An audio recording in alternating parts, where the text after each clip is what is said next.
The importance of individualized Torah study and what happens if I don't individualize my Torah study. We left off last week with from the words of Shlomo Karlach talking about, yes, I have to follow every word of the Torah, the 613 laws, but then there is something which only I can do. Hashem has chosen me to do something very special. And that comes from the Soul of Hanukkah, page 41. In a nutshell, the Ishbitzer, who was one of the early 1800 Hasidic Rebbes, started his own dynasty. There's a light which lights up the path, but every person needs a candle for each step of the way. So again, what's so important about having individualized Torah study? In this vein, Chazal teaches us that while Torah study is the essential life force of a Jew's spirituality, Ein Adam Lomed Ela B'Makom Shelibo Chafetz. What work, a person can only truly connect to Torah that his heart is drawn toward. Wow. What works for one may not work for another. What worked for a Rebbe may not work for a student. Because although all of Torah is equally accessible to every Jew, each soul is particularly connected to a specific portion of Torah. As one grows in spiritual maturity and becomes more attuned to the yearnings of his soul, he must search for the specific area of Torah that feeds a personal flame of connection, whether it be new vistas of Agadah, Hasidus, Musar, Machshava, or areas of Halakha that are not as widely studied. Becoming the best me requires that I stop attempting to impersonate the Abadah of others and finally follow the influences of my very own soul. Makes me think of, following the God of my understanding. So what happens if the alternative? If I continue to force myself to engage in Torah study that is not fitting for my Shoresh Neshama, I risk growing frustrated and losing desire for Torah entirely. Hashem should save us. In the words of Rob Cook, there are those who went in a bad way because, in their path of study and attainment of completion, they rebelled against their personal, unique nature. One person may be primed for the study of Agadah, and matters of halakha are not in accordance with his nature, that he should busy himself with inconsistently. And because he doesn't recognize or value his special aptitude, he delves into the study of halakha, as is the accepted way, and he feels within his soul an aversion to these matters, because his immersion in them is not in accordance with the nature of his personal propensity.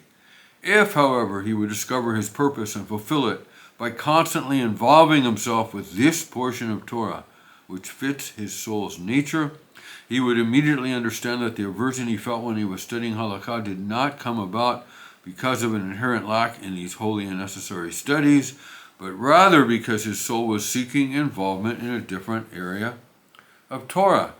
Hence, step 11, to improve our conscious contact with our higher power through prayer and meditation. Follow our own path.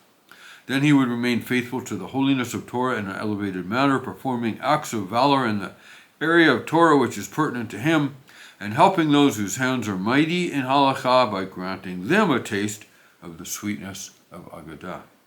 However, Agadah is someone calls stories. However, since he does not realize the source for this feeling of aversion to his study and continues to negate his nature, when some way of freedom opens before him, he immediately escapes and becomes a foe and a stranger to Torah and Emunah. This is from Oros HaTorah, chapter 9, verse 6. Most likely we all know people like this that grew up in the world of yeshiva and seminary, and they reached the age where they didn't have to go anymore, and they stopped. Not all of them threw off all of Yiddishkeit, but they threw off the yoke of Torah, they threw off the way of the orthodoxy, and the following the Torah in the traditional manner. In another place, Rav Kook writes, "V'ani besoch hagala, ve'ani besoch hagula," and I am in the depths of Eskal. That coming from Yehiskel 1:1. This refers to the inner essential I, whether individual or collective, and the world continues descending into the destruction of every I, both individual and collective. Expert teachers come and focus on the superficial. They too distract the students' awareness from the I. They add straw to the fire, give vinegar to the thirsty, and fill minds and hearts with everything that is impersonal to them. Little by little, the I becomes forgotten, and when there is no I, there is no He. That's a way of referring to Hashem directly, He. And how much more so is there no You, another way of addressing Hashem directly. And this comes from Oros HaKodesh, 3 pages 140 to 141. The Spiritual Revolution of Rav Kook, pages 12 to 13, where we'll find the quote. So, over the past few decades, a phenomenon has emerged, which some have recently gone so far as to brand a crisis. This phenomenon involves yeshiva students who studied Torah with great diligence for many years, who lose touch with their Yiddishkeit when it comes time to leave the Beth Midrash and head out into the world of marriage, parenthood, and parnassah, making a living. A similar iteration of this crisis applies to current yeshiva students who, during Bein HaZemanim, or on a day when the Maggid Shiur is absent, in other words, the days during the holidays or just whenever they can, there's a substitute teacher. They feel no urge to open a sefer or consciously engage with Yiddishkeit in any manner, as soon as they don't have to. Although many explanations have been given for this, Rav Kook goes straight to the root of the problem without any stops along the way. Here the tzaddik teaches that this problem derives from a student's lack of engagement with his personal portion in Limud HaTorah, the study of Torah, and Avodas Hashem, service of Hashem. When one never gets in touch with the singular area of Torah study that touches the very core of his soul, he feels no intrinsic draw for the studies in yeshiva, even if he is the biggest lamdan, the best student. Therefore, the moment the framework of yeshiva schedule falls away and the student no longer feels compelled by an external power to learn, he abandons it completely. Chas v'shalom, and it's only a matter of time before tefillah and yiras shamayim follow suit. The sudden collapse of the student's commitment to Yiddishkeit is caused not by a traumatic experience or a theological crisis, as one might think, and as many of the ways of addressing the problem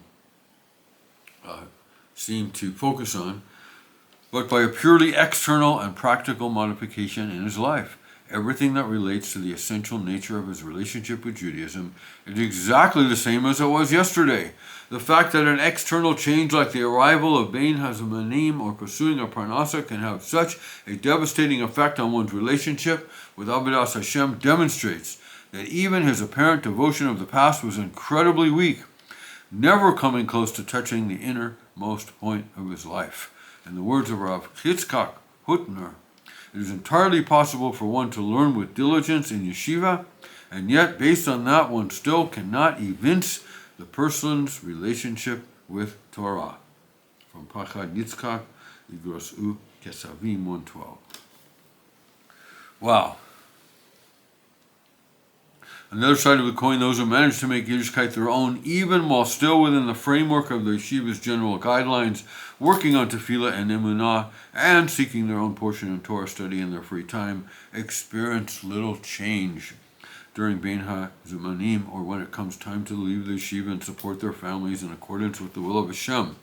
Such spiritual seekers experience no crisis at all. Everything continues as it always had, because the relationship to Yiddishkeit is part and parcel of their very being, dependent upon no external factor, and is recognized as encompassing and retaining relevance to every area of life. I relate to that in the sense that what connected me to my higher power yesterday is not enough for today. I need to find what is unique, what is my unique drive today, just like in the days when I would